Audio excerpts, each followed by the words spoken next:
Legionaries. This video is the compendium of the fourth book of the Caesars de Bello Gallico. Book 4 of the Gallic Wars covers two major events: Caesar's bold crossing of the Rhine to confront the Germans and his first attempt to invade Britain. These actions showcase Caesar's ambition and strategic vision, as well as the importance of Roman engineering, logistics, and the bravery of his legions in the ongoing Gallic War. Don't forget to subscribe and have fun.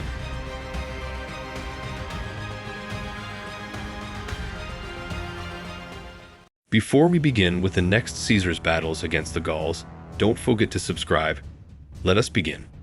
During the winter that followed, in the year when Gnaeus Pompey and Marcus Crassus were consuls, the Germanic tribes of the Usipates and Tencteri, with a large number of people, crossed the Rhine River not far from where it flows into the sea. The reason for crossing was that they had been harassed for many years and pressed by war from the Suebi, and were prevented from practicing agriculture. The Suebi are by far the largest and most warlike of all the Germanic tribes. It is said that they have 100 districts, from which they send out 1,000 armed men annually to conduct war. The rest who remain at home support themselves and those on campaign. The following year they take turns, and those who were at war remain at home while others take their place.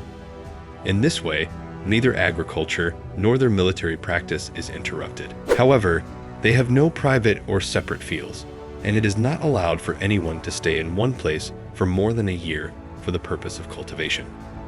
They live mostly on milk and meat and are much engaged in hunting. This way of life, due to the type of food, daily exercise, and freedom, as they are not accustomed to any duty or discipline from childhood and do nothing at all against their will, nurtures their strength and produces men of immense bodily size. They have become so accustomed to this way of life that they have no clothing except hides, which, because of their small size, leave a great part of their body exposed, and they bathe in rivers. Merchants have access to them more to sell what they have captured in war than because they desire anything to be imported to them.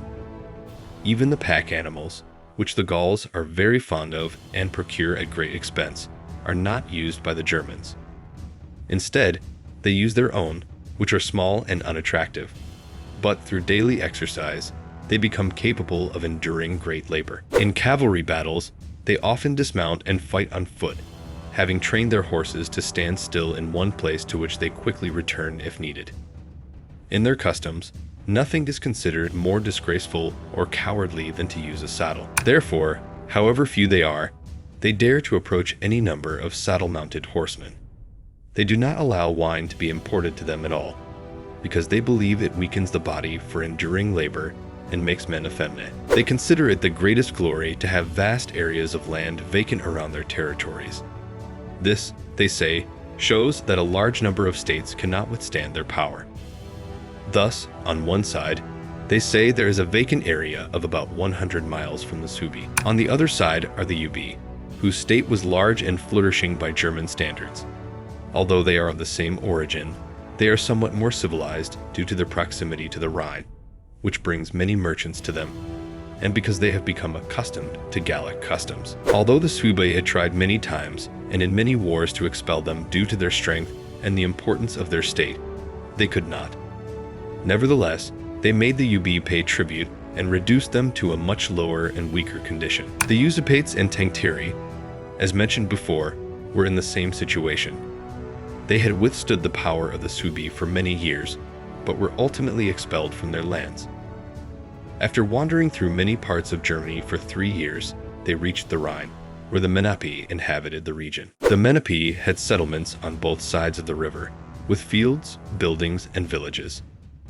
Terrified by the arrival of such a large multitude, they abandoned their settlements on the other side of the river and stationed guards on this side to prevent the Germans from crossing.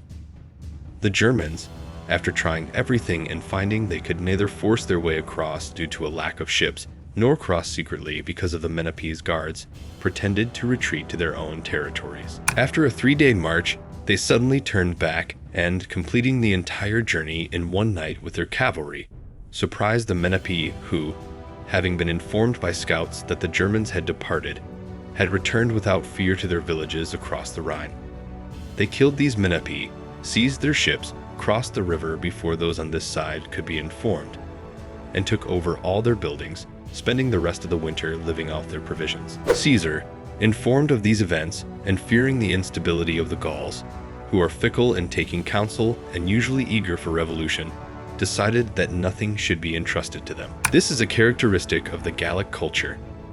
They compel even unwilling travelers to stop and inquire what news they have heard or know about any matter, and the crowd surrounds merchants in the towns, forcing them to declare from which regions they come and what they have learned there. Often influenced by these reports and rumors, they make decisions about the most important matters, which they must regret on the spot since they rely on uncertain rumors, and most people respond with fabrications according to their wishes. Knowing this custom, Caesar, to avoid encountering a more serious war, set out for the army earlier than usual.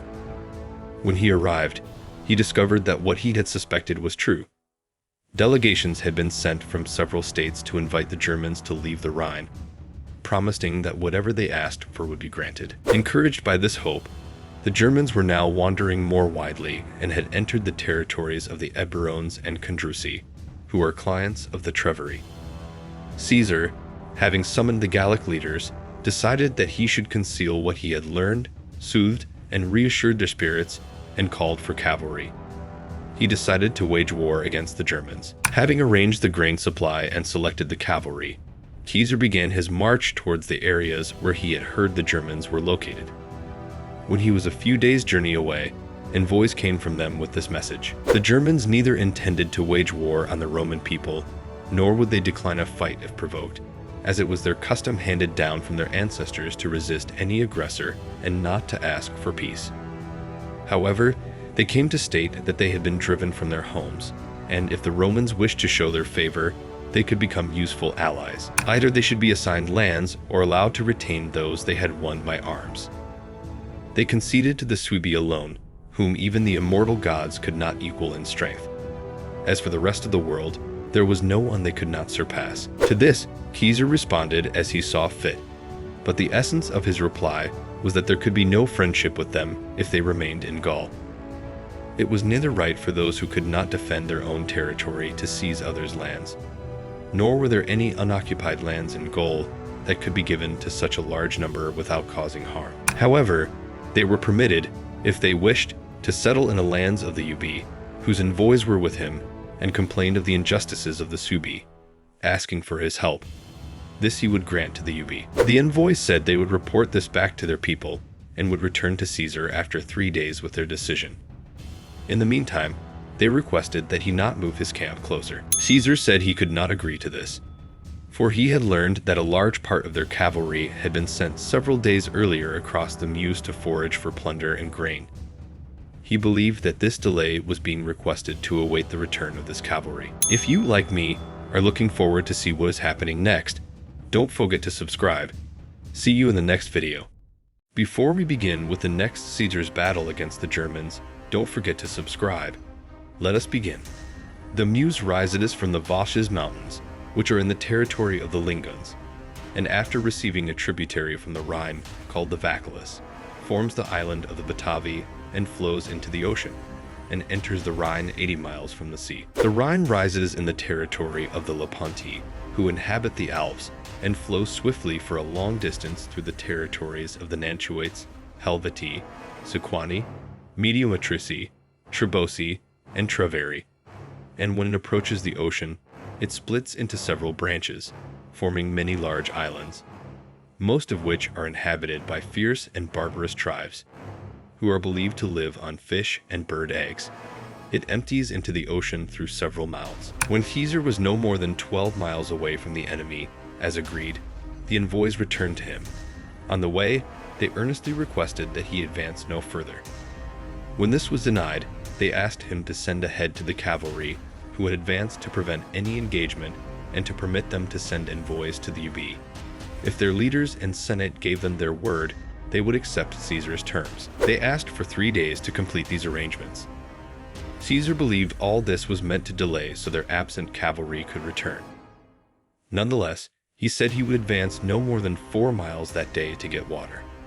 They should come to him the next day in as large numbers as possible to discuss their requests. Meanwhile, He sent messengers to the commanders who had gone ahead with the cavalry, instructing them not to engage the enemy, and if attacked, to hold their ground until he and the army had approached. But the enemy, as soon as they saw our cavalry, numbering 5,000, though they had no more than 800 cavalry themselves, as those who had gone across the Meuse to forage had not yet returned, quickly attacked our men, who were not expecting it since their envoys had just left Caesar, and that day had been requested by them for a truce. They suddenly attacked, throwing our men into confusion.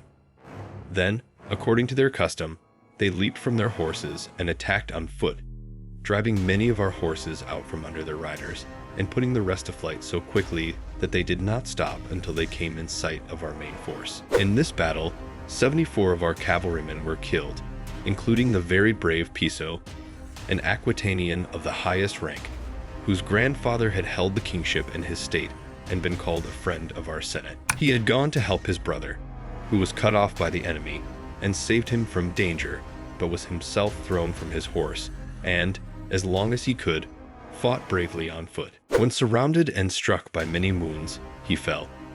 His brother, who had by then left the fight, saw from a distance, spurred his horse to the enemy, and was also killed. After this battle, Caesar judged that he could no longer listen to their envoys or accept any terms from those who, after seeking peace through deceit and ambushes, had voluntarily waged war. Waiting for their forces to increase and for their cavalry to return was, he believed, the height of folly, and knowing the instability of the Gauls, he understood how much more authority the enemy had gained among them through this one battle. He decided no time should be given for further planning. With these decisions made and shared with his commanders and quaestor, he resolved not to miss any chance for battle. The very next morning, the Germans, under the same pretense and deception, came in large numbers with all their leaders and elders to his camp, allegedly to justify themselves and explain why they had fought the day before against their own request, and to see if they could obtain a truce through deceit. Caesar, glad they had come, ordered them to be detained and led out all his troops from the camp, instructing the cavalry to follow closely as he believed they were still shaken from the recent battle. With his army arranged in 3 lines and quickly covering an 8-mile distance, Caesar reached the enemy camp before the Germans could realize what was happening. Terrified by the sudden approach and the departure of their leaders, they were thrown into confusion and given no time to form a plan, decide whether to lead their troops against the enemy, defend the camp, or seek safety in flight. Their fear, indicated by noise and running about, spurred our soldiers, angered by the previous day's treachery, to storm the camp. Those who quickly managed to grab their weapons briefly resisted our forces, fighting among their wagons and baggage. But the rest, including women and children, since they had crossed the Rhine with all their possessions, began to flee in every direction. Caesar sent the cavalry to chase them down. When the Germans heard the shouting behind them and saw their comrades being killed, they threw away their weapons, abandoned their military standards, and fled from the camp. When they reached the confluence of the Meuse and Rhine, and all hope of escaping by flight was lost, a large number were killed, and the rest, driven by fear, exhaustion, and the force of the river, drowned themselves in the river. All of our soldiers, with very few wounded, returned to the camp unharmed from this terrifying battle, despite facing an enemy force of 430,000 men. Caesar then gave permission for those he had detained in the camp to leave. They, fearing the tortures and punishments from the Gauls, whose lands they had ravaged, said they wished to stay with him. Caesar granted them freedom. After concluding the Germanic War, Caesar decided for several reasons that he must cross the Rhine. The most justifiable reason was to show the Germans, who he saw were easily persuaded to come into Gaul, that they should fear for their own safety when they realized the Roman army could and dared to cross the Rhine. Additionally, part of the Ustipates and Tencteri cavalry, which I mentioned earlier had crossed the Meuse for plundering and foraging and had not been in the battle, had fled across the Rhine to the Sugambri and joined them after the defeat of their comrades. When Caesar sent envoys to them, demanding they hand over those who had waged war on Gaul, they replied that the authority of the Roman people ended at the Rhine. If he thought it was unfair for the Germans to cross into Gaul without his consent, why should he demand any authority or power beyond the Rhine? However, the UB, the only tribe from beyond the Rhine to have sent envoys to Caesar, had formed an alliance, given hostages, and earnestly requested his help because they were severely oppressed by the Suebi, or if he were too occupied with public affairs to provide assistance, they asked that he at least transport his army across the Rhine. This would be enough help and hope for the future. The name and reputation of his army, having defeated Ariovistus and won the recent battle, were so great that even the most distant Germanic tribes believed they could be safe through the goodwill and friendship of the Roman people. They promised a large number of ships for transporting the army. For these reasons, which I have mentioned, Caesar decided to cross the Rhine.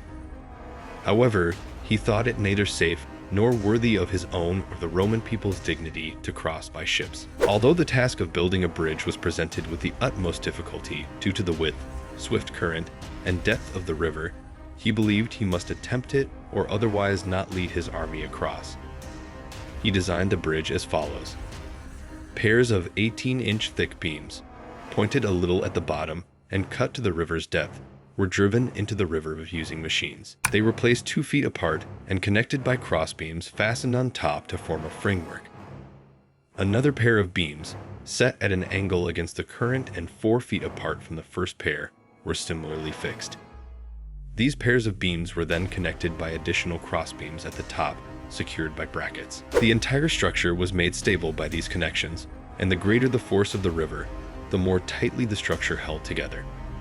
Once the frame was set, it was covered with planks and wickerwork. Moreover, piles were driven diagonally downstream to absorb the river's force, and additional piles were placed upstream to prevent damage from logs or ships sent by the enemy to break the bridge. In 10 days, the construction material was brought together, and the entire bridge was completed. The army was then led across.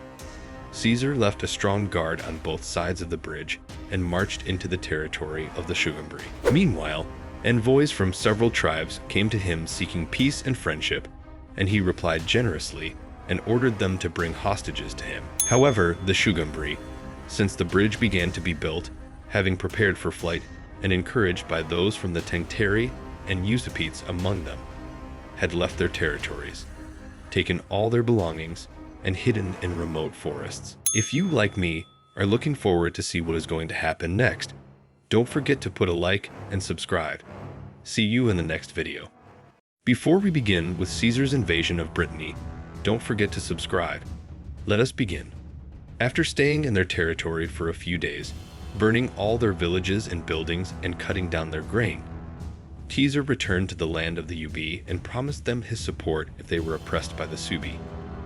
He learned from them that the Suebi, upon learning from scouts that the bridge was being built, held a council and sent messengers everywhere to order their people to move from their towns, hide their children, wives, and possessions in the forests, and all who could bear arms should assemble in one place. This place was roughly in the center of the regions they controlled, where they intended to await the Roman advance and fight. When Caesar learned this, he accomplished all he had planned by leading his army across to intimidate the Germans, punish the Sugambri, and relieve the Ubi from siege. After spending 18 days across the Rhine, he believed he had achieved enough in terms of both honor and advantage, so he returned to Gaul and dismantled the bridge. Although only a small part of summer remained in winters and these northern regions come early, Caesar was determined to go to Britain, for he understood that in almost all the wars with the Gauls, assistance had been provided from there to his enemies. Even if the season was too late for waging war, he believed it would still be of great use to him if he only visited the island, saw the people, and learned about their places, ports, and access points, all of which were unknown to the Gauls. For rarely did anyone, except traders, venture there, and even they only knew the coast and those regions facing Gaul. Therefore, he called together traders from all directions, but could not find out the size of the island, the number or strength of the tribes living there, their customs in warfare, or which harbors were suitable for a large number of ships. To gain this knowledge before risking an expedition, he thought it best to send ahead Gaius Volusinus with a warship, instructing him to return as soon as he had explored everything. Caesar himself set out with his entire army to the territory of the Morini because the crossing to Britain from there was shortest. He ordered ships from neighboring regions and the fleet he had used in the previous summer's Venetian War to assemble there. Meanwhile, when the Britons learned of his plans through traders, envoys from several tribes of the island came to him, promising to give hostages and obey the authority of the Roman people. Hearing this, Caesar promised them generous terms and urged them to maintain their resolve, sending them back home along with Commius, whom he had made king over the Atrovates after their conquest, and whom he considered a man of great courage and judgment, loyal to him, and respected in those regions. He instructed Commius to visit as many tribes as possible. While Caesar stayed in the area preparing ships, envoys came to him from a large part of the Morini, apologizing for their previous behavior, stating that as barbarians and ignorant of Roman customs, they had waged war against the Roman people, but now they promised to comply with his commands. Caesar thought this a timely occurrence, as he did not want to leave an enemy behind him, nor had the opportunity to wage war due to the time of year, nor did he think such minor matters should be prioritized over his expedition to Britain. So he demanded a large number of hostages from them. Once these were brought, he accepted their submission. He gathered and fitted about 80 transport ships, which he deemed sufficient for transporting 2 legions. The additional warships he distributed to the quaestor, his lieutenants, and the prefects. 18 transport ships, detained by the wind 8 miles from the port where he assigned to the cavalry. The rest of the army he left under the command of Quintus Titurius Sabinus and Lucius Aurunculeius Cotta, ordering them to lead it into the territories of the Menapii and those Morini districts that had not sent envoys to him. He ordered Publius Sulpicius Rufus, with a garrison he deemed sufficient to hold the port. With these arrangements made, Caesar set sail around the 3rd hour, taking advantage of suitable weather for sailing. He ordered the cavalry to proceed to a different port, embark on their ships, and follow him. However, they were somewhat delayed in executing his orders. Caesar himself reached Britain around the 4th hour of the day with the first ships and saw armed forces of the enemy stationed on all the hills. The nature of the location was such that the sea was confined by mountains with narrow passes, making it possible to throw weapons from the higher ground onto the shore. Deciding that this place was not suitable for disembarking, he waited at anchor until the 9th hour for the rest of the ships to assemble.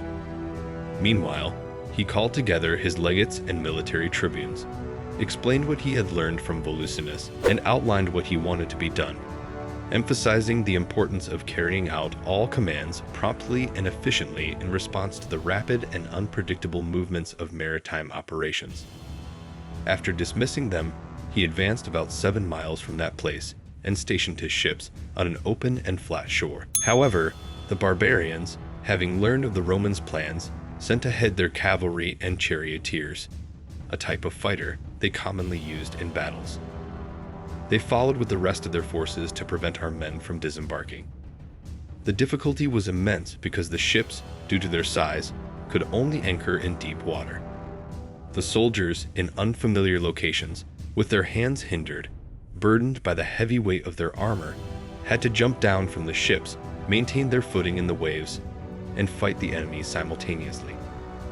The enemy, either on dry land or having advanced a little into the water, with all their limbs free, in well-known locations, boldly hurled their weapons and urged on their trained horses.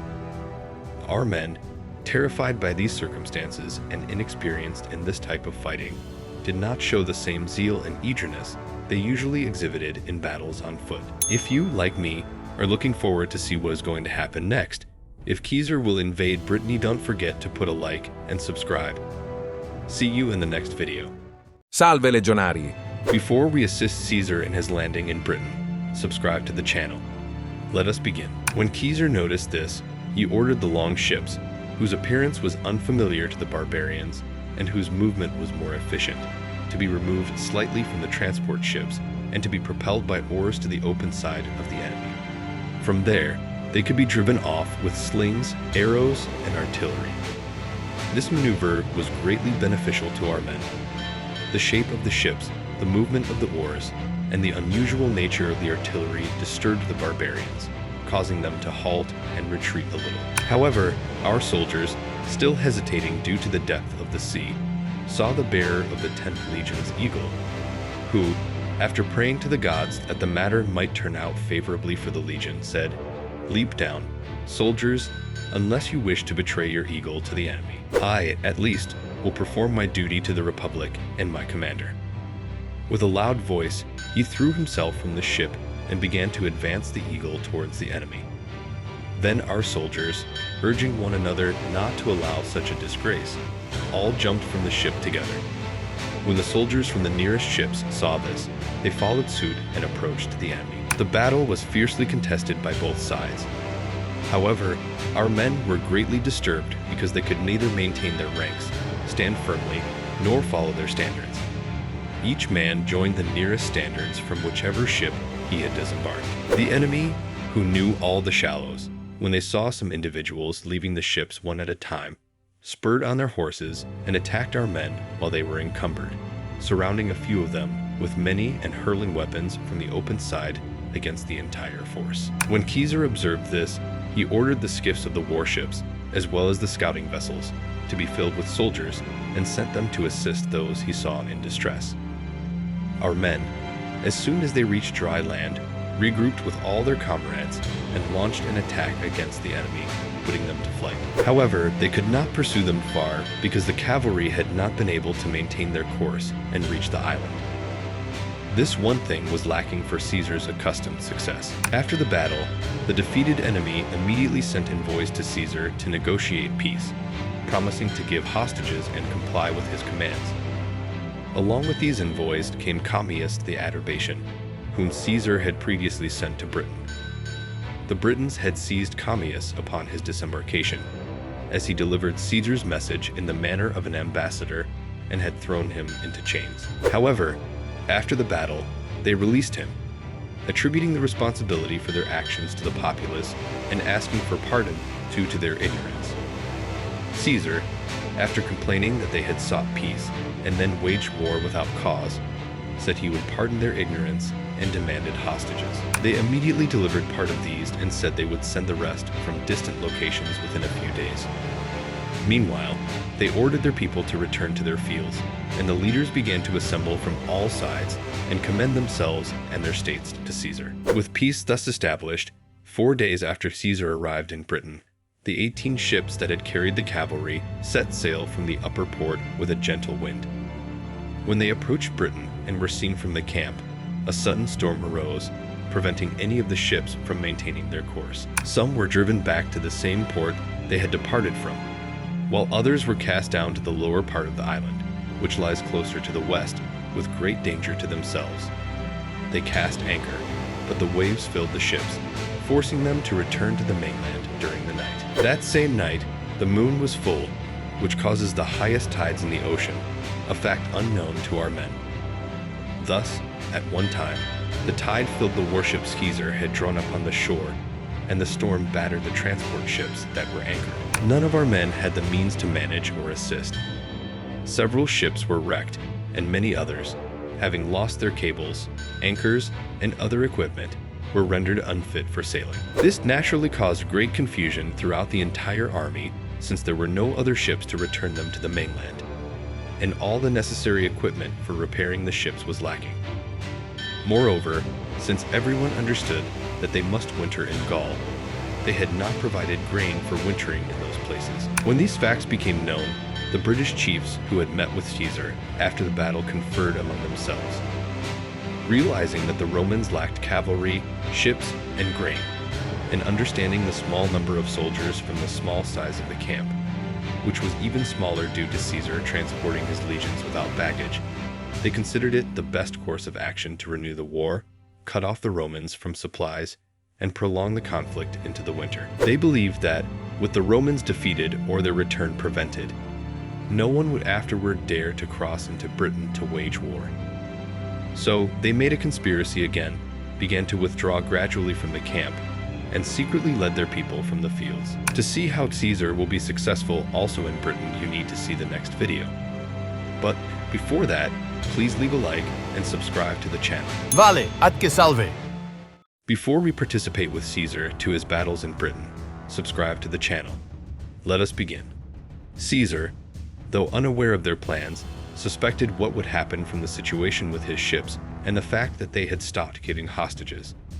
Therefore, he prepared for all contingencies. He brought in grain daily from the fields into the camp and used the materials and bronze from the most severely damaged ships to repair the others. He ordered supplies useful for these repairs to be brought from the mainland.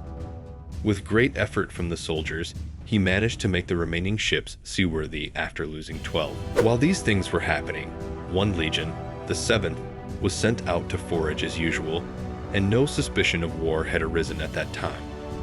Some of the men stayed in the fields, and some were going back and forth to the camp. Those who were on guard at the camp's gates reported to Caesar that more dust than usual was seen in the area where the legion had marched. Suspecting that something new had been initiated by the barbarians, Caesar ordered the cohorts on guard to follow him to that area, replaced them with 2 other cohorts for the guard duty, and instructed the remaining troops to arm themselves and immediately follow him. After proceeding a little further from the camp, he noticed his men were being pressed by the enemy and struggling to hold their position, while volleys of javelins were being thrown at them from all sides because the legion was tightly packed together. Since all the grain had been harvested from the remaining parts, the enemy suspected that our men would come to this one remaining section. They had hidden in the woods during the night and then suddenly attacked our men, who were scattered and unarmed while harvesting. A few were killed, and the rest were thrown into confusion as they were surrounded by cavalry and charioteers. This is the type of combat fought from chariots. First, they ride around in all directions, hurling spears and generally disturbing the ranks with the terror caused by the horses and the noise of the wheels. When they have insinuated themselves among the cavalry troops, they leap down from their chariots and fight on foot. Meanwhile, the charioteers withdraw a short distance from the battle and position the chariots so that, if their comrades are pressed by the enemy, they have an easy retreat to their own lines. In this way, they display the mobility of cavalry and the stability of infantry in battle. They become so practiced by daily use and training that they can control their galloping horses even on steep and precipitous ground, quickly turning them and running along the chariot pole, standing on the yoke, and quickly retreating into their chariots. Our men, disturbed by these circumstances and the novelty of the fighting, received timely assistance from Caesar. His arrival made the enemy halt, and our men recovered from their fear. Realizing that the time was not suitable for provoking the enemy or engaging in battle, Caesar held his position, and after a short interval, withdrew the legions back to camp.